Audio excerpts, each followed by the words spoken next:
right. Thank you for tuning into my podcast dedicated to health. Right now, I'm here with a master poet, an organizer, a community leader. I'm here with EbaNee Bond.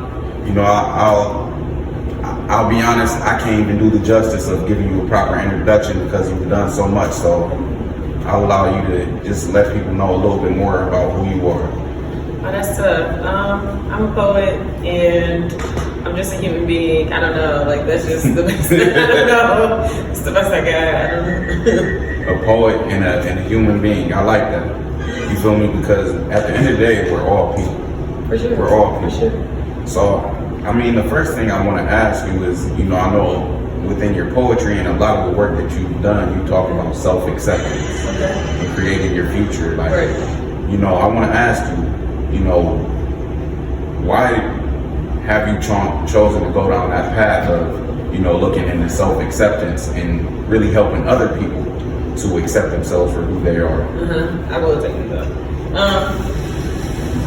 So I feel like self-acceptance is important. I guess like one of the things I often say is like the world gives you a million reasons every day why you should hate yourself or something that you should not like about yourself. Like all day long, it could be something that you're criticizing yourself for not being enough of something or not doing enough of something, or like it's important to be able to just like accept yourself. You don't even necessarily have to go as far as like thinking positively about yourself, which is I do think is important, but like if the first step is like accepting yourself, just not necessary that the world has put on us.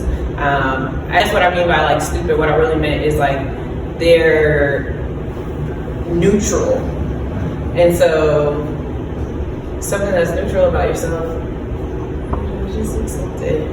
I mean, to be completely honest, I feel like if something's neutral, then it's really a positive once you accept it.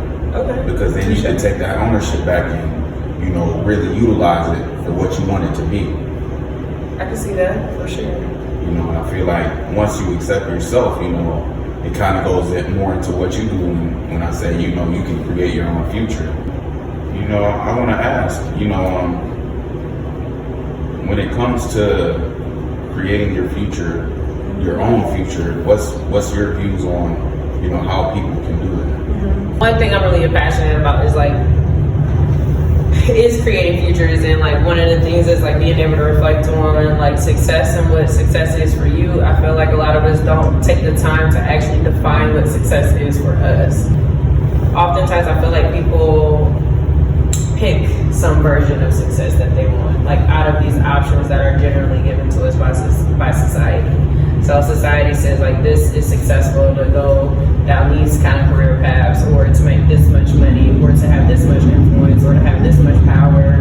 Those are the definitions of success that are imposed upon us. We can get caught up chasing those ideas and getting there and not being satisfied.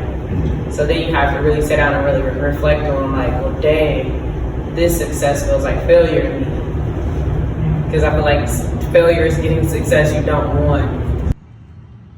You can catch us August 25th. We got the House of the Club. Where we at, Frank? Man, we at the Glenmore Country Club in North Canton, Ohio, man. You already know Lambstack gonna be in the building, stepping like we step, man. Be there, be square. Tickets on sale now. Artcloth.com.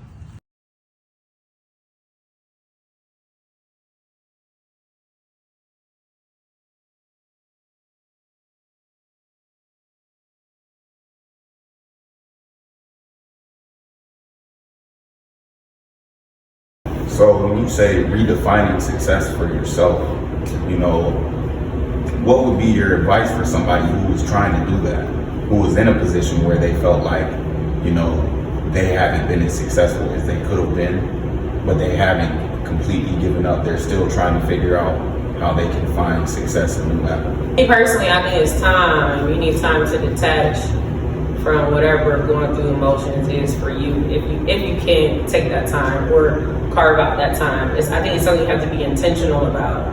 I think it's real work. It is work, and when you do it, it will feel like work. You should be somewhere, probably with a notebook, if you don't already just like intuitively know. It should be something that you actually do the work on, like it's an assignment. Like today I'm gonna journal about this thing. I feel like to directly answer your question, I feel like it's paying attention to your life. I don't think that it's something that we do enough because we're just going through the motions and trying to get to the next thing and the next thing.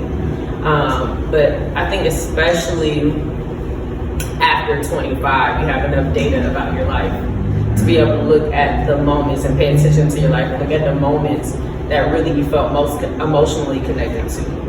One of the things I really care about is like being able to help people discover, you know, whatever that future is that's both meaningful and energizing.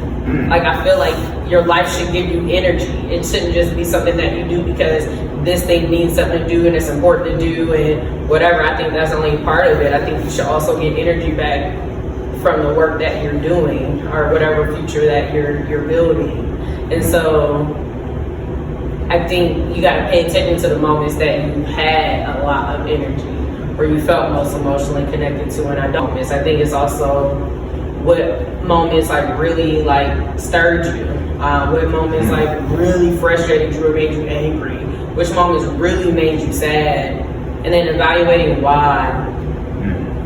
Because then when you evaluate why, when I say this is really work, so over like through the course of your life, just thinking about the answers to those questions, and maybe they don't come so naturally because when we're thinking about success or the moments we're most emotionally connected to, it's easy to think about these big things that you've done or something that someone else would think was important or that society would think is important.